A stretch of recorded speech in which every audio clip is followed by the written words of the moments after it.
As you can see from the title of this video, today we're talking about how Indiana changed college football forever. And I know that statement seems like kind of a stretch, but just hear me out.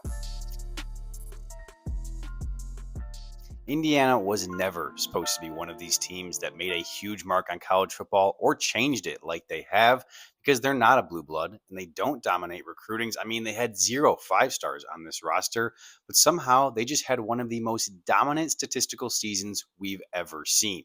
And after a 16-0 season and a national championship win, it's time to take Indiana seriously and realize that college football just isn't what it used to be.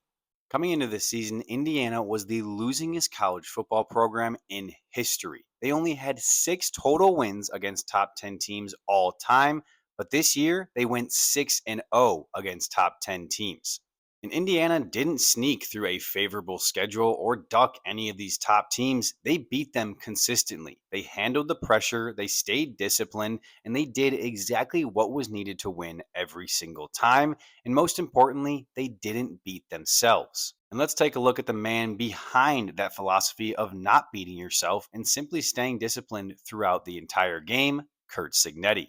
Cignetti took one of the toughest jobs in the entire sport, and in his first 2 seasons, he went 27-2. And as I said, he didn't lose a single game this season. He turned a program that was long defined as a loser into a national champion in just 2 years. But unlike these other big schools like Ohio State, Alabama, LSU, you name them, this one wasn't about recruiting and being the top recruiting class. It was simply about playing together, playing disciplined, and developing your guys here at Indiana. And when you combine the speed of this turnaround and everything that encompassed it, it's kind of easy for me to say that this is one of the greatest coaching jobs we've ever seen in college football.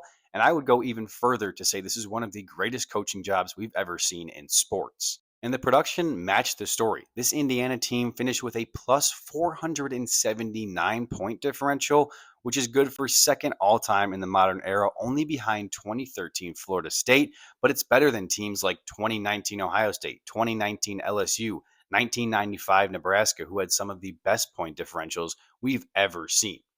So when you talk about dominance, I mean, this Indiana team has to be among these top tier teams we talk about when we talk about the greatest college football team of all time. And the national championship game was a perfect example of who Indiana is and a perfect snapshot of who Indiana was all season. Miami had the size advantage up front, and they actually outgained Indiana overall. I mean, they disrupted the run, but Indiana didn't panic and they stayed disciplined. As I keep saying, the discipline was so important for this team. They stayed committed to what they know best. They stayed committed to the run, finishing with 37 carries for over 130 yards. And even all those yards that they got on the ground, those were all hard earned. When you talk about kind of plays that made this game, you have to talk about the run from Fernando Mendoza, just running through the entire defense and willing his way into the end zone. That's a type of heart that this Indiana team has. You saw it in his post-game press conference and his post-game interviews. He's just such a lovable guy. He just tries hard, works hard at everything he does. It's just so hard not to root for a guy like that. But that was obviously just one of the plays. There was the blocked punt that went into the end zone, and obviously the game sealing interception. Just so many great plays that showed exactly who this Indiana team was and why they're one of the greatest teams we've ever seen in all of college football. So we've talked about the team and how great they were and kind of what this looks like in terms of this year. But let's look farther down the line because the combination of NIL, the transfer portal, an expanded playoff, it's completely changed the way we look at this sport because rosters that we're building towards, hey, we all we need is these top tier recruits. They can now look at their team and say, wow, I just saw a team win the national championship without the top guys, without spending all of the money you can on recruiting. They just went out into the transfer portal, got the right guys, and they made it happen. Indiana just showed you that you don't need a decade long rebuild and you don't need to put 10 years of money and getting millions of dollars every year just to make your college football team better. You just need the right guy at the helm. And Curt Cignetti just proved that for so many coaches and put so much pressure on all these other coaches in college football. This season just proved for me that the sport isn't closed off at the top anymore. I think a few years ago, we all thought it would be the same type of teams in the playoffs every year, but now it's like anyone could do it. Anyone could have that year with a great coach and a great roster and make a run to a national championship. I'm not trying to say that the traditional powerhouses don't matter. I'm not trying to say that they don't have a path to the championship, but I think programs that have spent the last few years from kind of on the outside looking in, they're realizing, hey, we can do this with our roster. You just need to have a few things go right, have a good coach, have kind of a belief in a team, and you can have a national championship. You don't always just need to go out and get the best player available. Maybe you can get the guy that might not be the best skill set, but might have the most heart, like a Fernando Mendoza.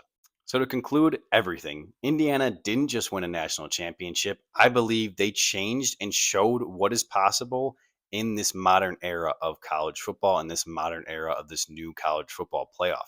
Kurt Signetti didn't take over a decade to build a dynasty. In my opinion, this Indiana team is going to be a dynasty. He built a champion almost immediately at a place that historically has just not done anything in the football scene.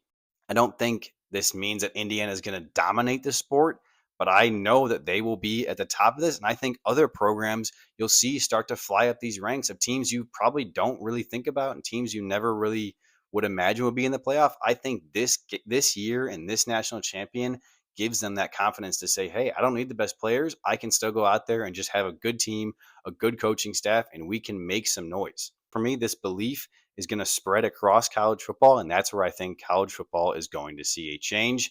So that, in short, is how Indiana changed college football. But yeah, let me know your thoughts in the comments on this Indiana team. If there are any favorite moments that you had that I didn't mention, or if there are any just cool stories you've heard about this Indiana team, because I just cannot wait for the documentary that's going to come out about Kurt Signetti and the way that he just turned around this Indiana football program. But yeah, let me know what you think in the comments, and we'll see you next video.